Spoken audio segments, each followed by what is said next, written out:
Before I start, I'd like to make a special announcement. I want to start by thanking WealthWave for their incredible work in financial education, helping people understand key concepts like the Rule of 72. This mathematical principle allows us to calculate how long it will take our money to double depending on their interest rate. We also recommend the best selling book, How Money Works, an essential guide to taking control for finances and building a more prosperous future. Thank you, WealthWave, for empowering more people with financial education.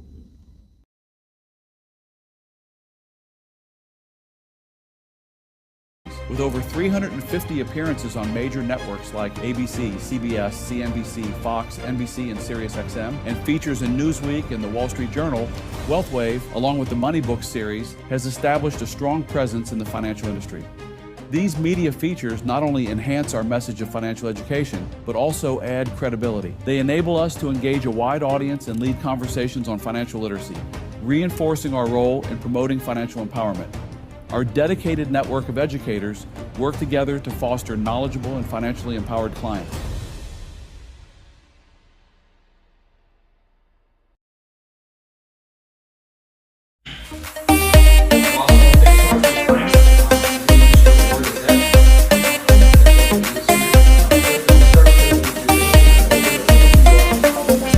Sir, thank you. Thank you for the opportunity.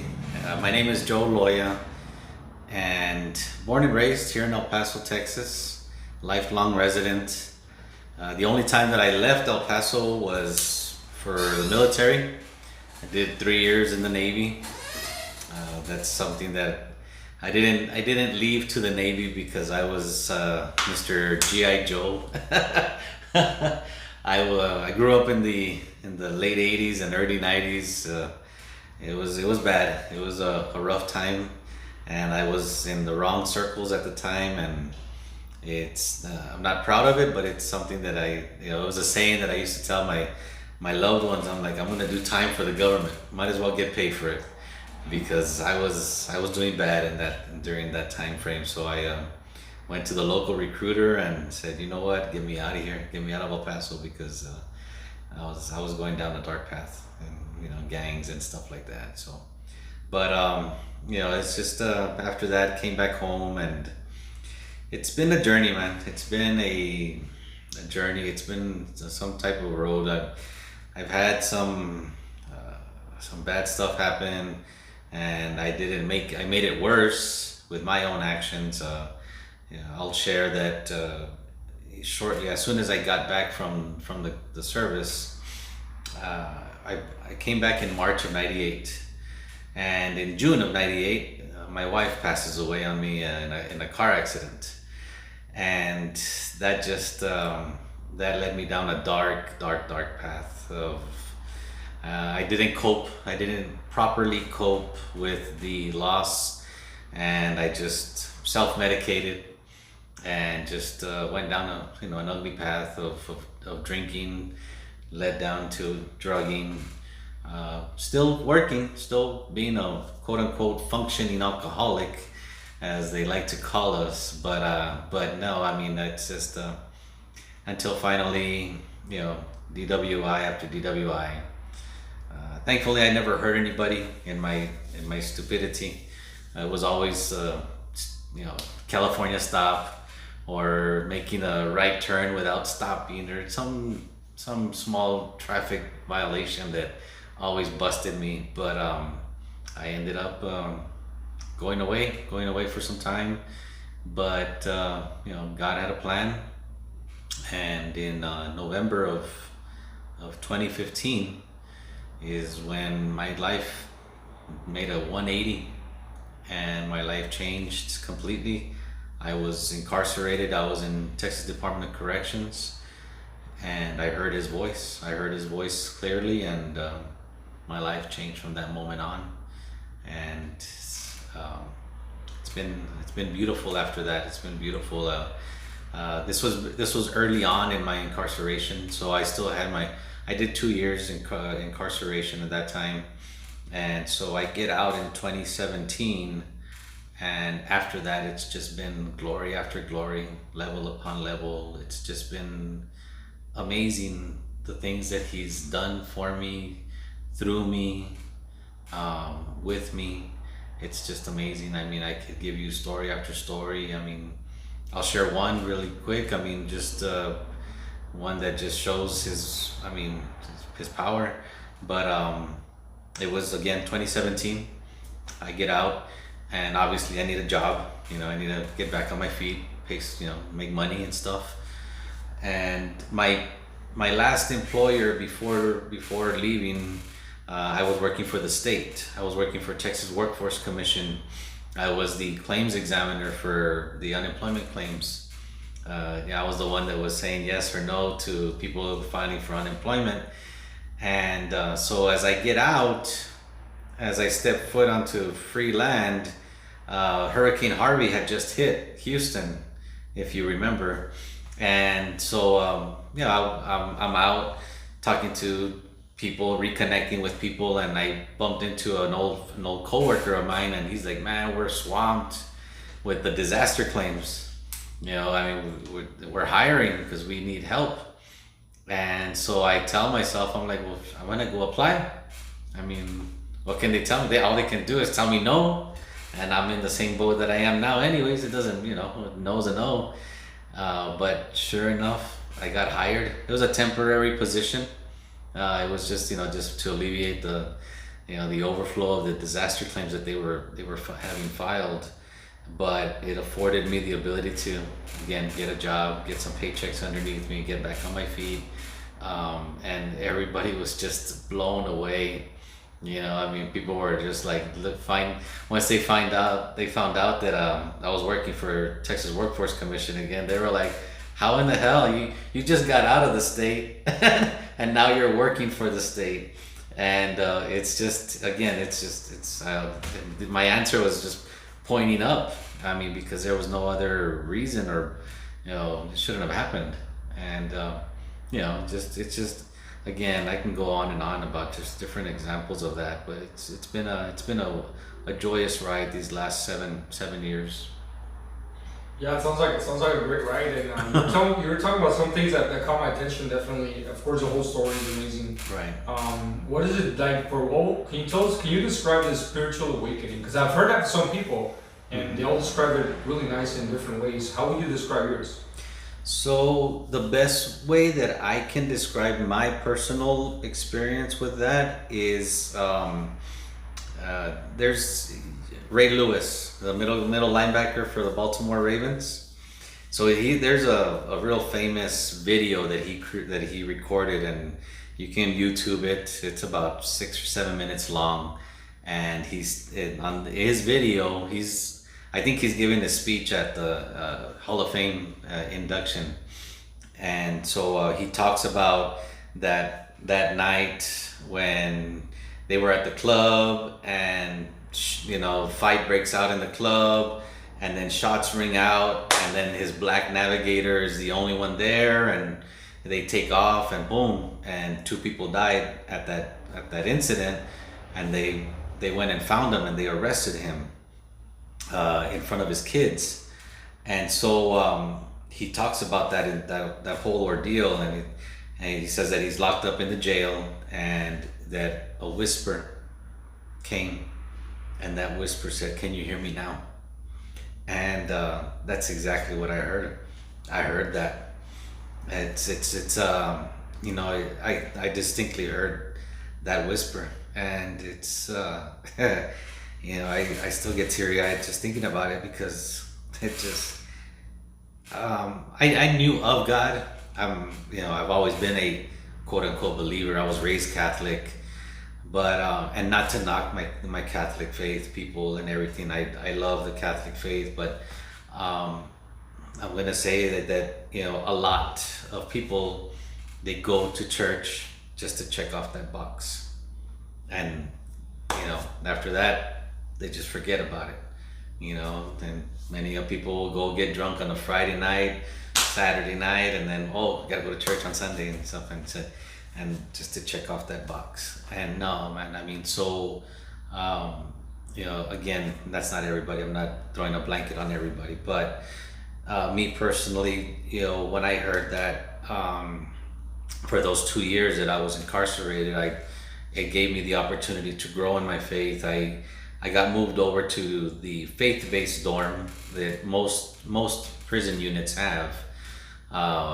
That dorm, you voluntarily request to go there, and you go through additional courses, and you volunteer in the church, and you do extra stuff to be a part of that dorm. And so it again, that time there afforded me the ability to learn, to grow, and to strengthen my walk, because I was not going to be that statistic, because we've all had that cousin or that uncle that gets locked up and they found God, and then they come back out and boom, they're back at it. They're back to smoking dope, snorting coke, or whatever the case may be. And they forget about God. They leave God in jail once they get out, and that was not going to be me. And so that's once I got out, I brought him with me, and it's just been amazing. I mean, to the point where I'm in circles that I'm amazed at the circles that I get invited to.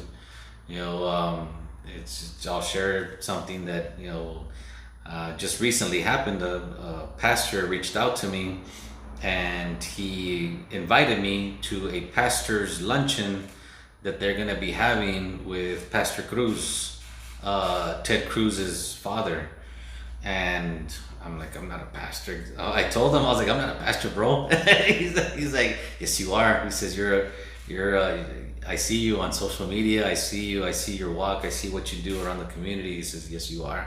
I'm like, oh my God. So, I mean, stuff like that has just been amazing for me. It's been beautiful. I mean, 3 years ago, I don't know if you remember, or if you were made aware of the Jesus in El Paso festival, that I was a part of. I mean, one of my sales reps, God spoke to him and put it in his spirit to do something for the El Paso community. It was beyond his scope. He couldn't, it was just like too much for him. He got the vision from God, and he reached out to me, and he reached out to another one of our coworkers, who's a associate pastor at his local small church. And between maybe a handful of us, maybe like 5 of us, we got together every week. We started collaborating, started communicating, started reaching out. And the whole vision that God put in my sales rep's heart was to create an event that was not about a religion, not about a church. It's all about him. It's all about him. I mean, so thankfully, gracias a Dios, I mean, that day, 3 years ago, we had an event, and I mean, it was like, spur of the moment. I mean, you've been a part of events, and so this was done in less than 90 days. We got permission, we got the permits from the city, the parks, the city. We got donations. We fed the people for free. We had the music. Everything was brought together. We had the stage, the sound. I mean, the whole 9 yards at Lincoln Park, and it happened like that. Where any event, I don't care what you're doing, whether a car show or political event, it takes a year or somewhere, if not more. And this happened in probably like 3 months. And it just came together, and we were able to bring like 22 different churches and ministries together that one day, and it was just all about him. It was just all about him. Again, all the different ministries and churches had their tables on the outskirts. Everybody was walking in the middle. We invited some car clubs, some bike clubs, some that are Christ centered. And it was just a beautiful day. And that day I connected with a lot of people that now I can call friends. People that are very well known in the faith-based community, that are powerful men and women, and it's just a beautiful thing. I mean, I'm honored. I'm blessed to be able to walk amongst their that little group, that circle, and it's only because of him. Again, I just, that's my answer to a lot of things, is just pointing up, because that's all it is. It's not me, that's for sure. This ex gangbanger, ex drug alcoholic is that's not me no more, of course. But this new person has been led down a beautiful path these last several years. That's good, man. That's pretty awesome. And we could just talk to the people that are going through some tough time out there. Having a tough time, depression, anxiety, struggling, whatever you call it, or they're seeing it tough. What would be your message for the struggling average American out there? Yeah, it's hard. This is one thing that I don't know who's gonna be listening to this, of course, but I'm gonna obviously tell you to get connected to God. Obviously, whether you're a believer or not, I don't know, but in my heartfelt, humble, honest opinion, we all have a void in our heart, and the only thing that can fill that is God. We as humans, we try to fill it with alcohol, work, women, or whatever other vice that you want to put in the blank. We try to fill it with whatever you want, but it's just never enough. That little hole in our heart is there for God, and so that's first and foremost. The relationship with God. Again, I said it a second ago. Going to church and just checking off that box that's not a relationship. That's just that's nothing. If you have your Bible in a drawer that you don't even know where it's at anymore, or it's sitting on a mantle nice and pretty and it just stays there, donate it. Go give it to someone that's going to use it, because that's not what it's there for. Having a personal relationship with our Lord and Savior Jesus Christ is an interaction, is communication, giving and taking, listening, receiving, talking, praying, the whole 9 yards. Apart from that, something that I stress to a lot of people that I talk to, because I am honored that people do come to me. It's I guess they see my content on social media, and it never fails. Whether at least once a week, someone will reach out asking for prayer, asking for advice, or something, or asking for help, which I'm like humbled by that. But I stress the fact that we all need to be connected. Walking this walk alone is not going to work. It's not going to work for anybody. I use the analogy of, we've all seen National Geographic. We've all seen those Africa National Geographic stories where the pack of lionesses, they chase after the wildebeest, or they chase after the zebras, or whatever animal, and they chase after the herd, and the herd goes, and then you got that one idiot that goes to the side, that takes off this way by itself. That's all they wanted. That's all they needed. And so those lionesses, they surround that one that just took off by himself, and that's the enemy. The enemy, the enemy doesn't have power over us. It says in the Bible that he prowls around like a roaring lion. He's not a roaring lion. He tries to pretend to be, but we have to give him that power. We have to succumb to him in order to give him that power, but he's not. And so, if you don't stay plugged in, if you don't stay connected, I'm a member of several different church groups, men's Bible studies, men's discipleships, you name it. And that's something that I stress, that we as humans, we were made to be together, to be with others. Obviously he created Adam, right? And he's like, this is not good. He needs his helper.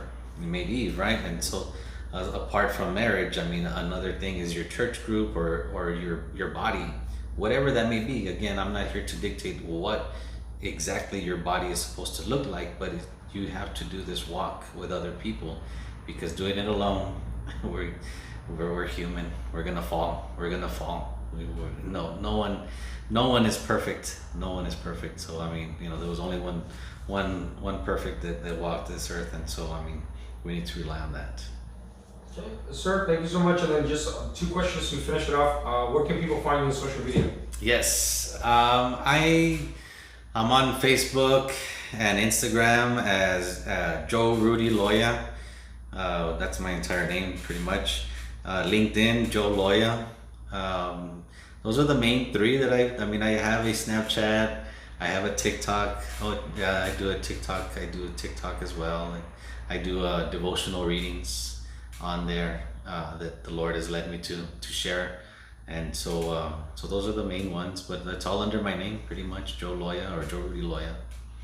And then to finish off, sir, can you please tell us, because I know you've done way more things for the community, how else have you helped El Paso in the past few years? Oh my God, it's been amazing. I mean, these last few years. I mean, however I can assist. My home church is Abundant Church, but that does not mean that that I don't help other churches and ministries. I'm constantly visiting other churches.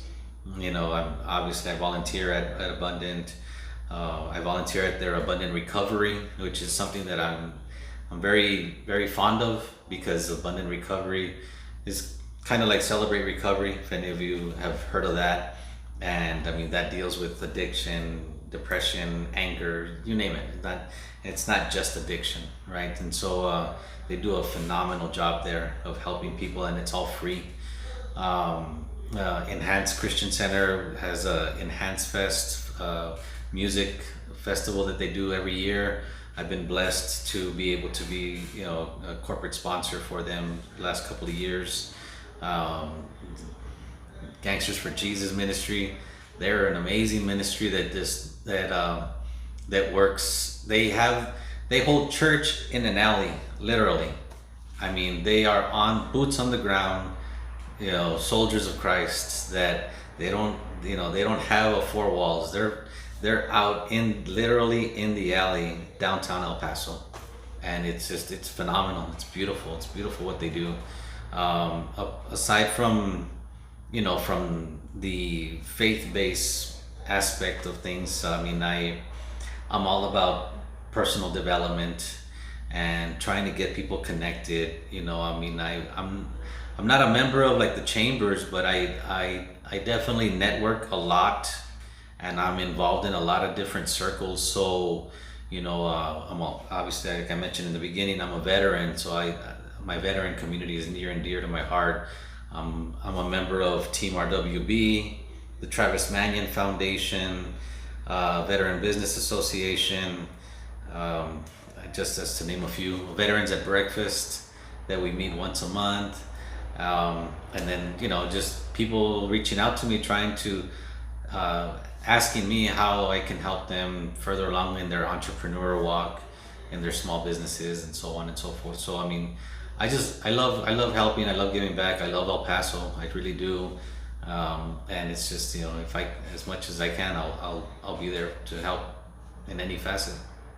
Yeah, El Paso's a great thing. That's, like one more thing before I let you go. What can you tell people about our area, or because I think it's very unique here in El Paso, Juarez, Las Cruces? What can you tell people about the Southwest in the U.S. or the North of Mexico? Right. No, yeah, it's El Paso is unique. I mean, because I think this is like one of the only communities that if you're a local El Paso and Las Cruces or whatever, I mean, we talk in Spanglish.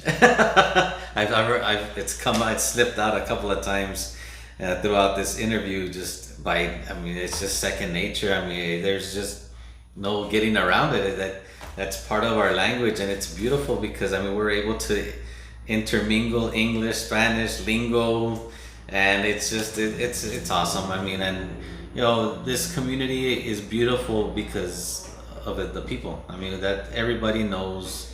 I mean, we have a humongous veteran community here in El Paso. I mean, all of these veterans, they get stationed here. Most of them are Army, of course.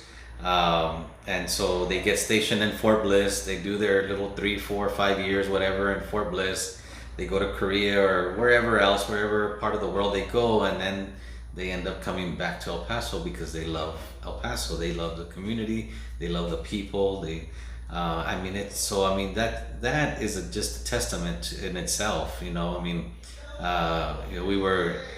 proclaimed the veteran capital of the U.S. And so I mean, and I think it's awesome. That we're recognized as that. Again, I love the veteran community, like I said, but it's the people, and just the camaraderie that you build. All right, boss, I want to thank you so much for your time. Thank you so much. God bless you. Bless you.